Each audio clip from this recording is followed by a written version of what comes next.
Alright, here we go for part 3 of my turtle craze.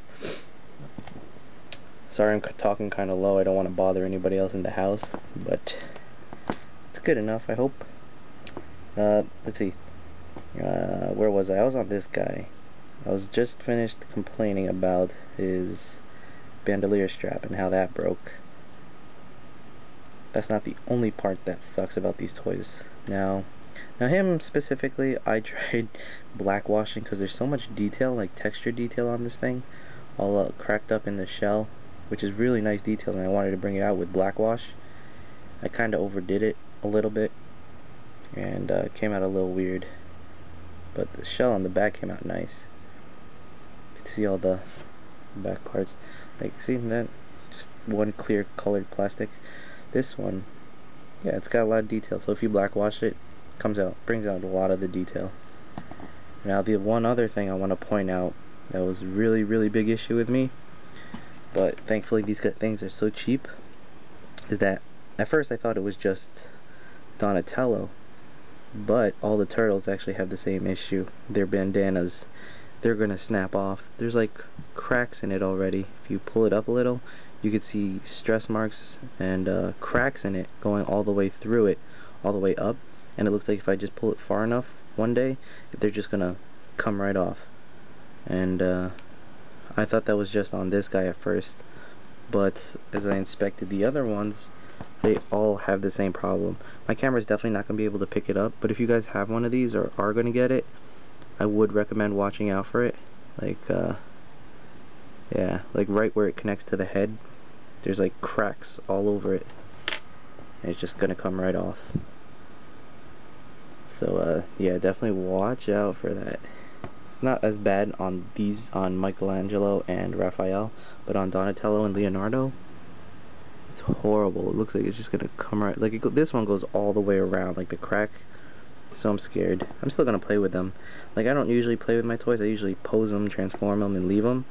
But these guys, I'm definitely gonna play with. Like, once I get my shell raiser, these guys are gonna have a blast kicking the shell out of all the baddies from the line. Well, not the line, from the vintage line. From the line. Stupid Krang. I definitely don't recommend you get him. He is garbage. Maybe one to complete it if you're looking for that. But horrible army builder. Great army builder. Horrible army builder. But yeah. This is my Leonardo's sheath is the only one that's supposed to come off, because it plugs right in, but not his, not Donatello's. His is strapped onto him, and so is his. These guys are just amazing looking. I definitely said I wasn't going to be happy with them, but once I picked them up, they are so awesome and neat, and they fit right in scale with your vintage ones. Like, yeah, comparison time, right? I totally forgot about that. Here's Slash. Man, Slash, this is probably my favorite vintage one just because of the colors. If I put them flat-footed, you can see they're close. Not really, but Donatello's the tallest. And here we go, Michelangelo. Michelangelo really fits in scale with them, so that's cool. Yeah, my next part of this video is going to be the vintage line, and I'm going to talk a little bit about them and just what I think about them. But for the 2012, I absolutely love them. Kids are going to love them. They look great even for collectors.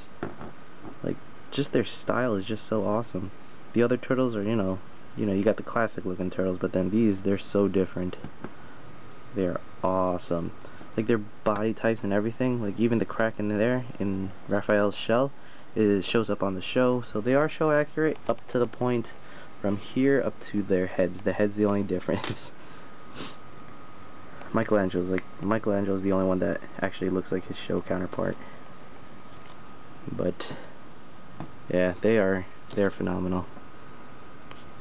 They hold on to their weapons well. They have very nice tight joints. None of their joints I feel like are gonna break. They stand very well, unlike their fellow wave mates. I can't wait to see some of their villains that come out, because I know at Toy Fair they showed a couple of them. There's like a dog looking one, not sure who he is. Snakeweed, Leatherhead, they're all going to be coming out hopefully, and they will look, I'm no matter, even if they're bad, I'm just going to pick them up so I could throw them up against the turtles. Like the sewer playset, I definitely want to get my hands on that because it would look phenomenal with these turtles as their base, with the shell raiser just on the side. Yeah, I definitely recommend anybody that's into turtles, or even not into turtles, just looking for presents for kids or something. They're cheap, they are so fun, and you got options. You got so many villains to choose from. Okay, so next part will be my vintage collection. I'll show that off next. Alright, take care guys, peace out.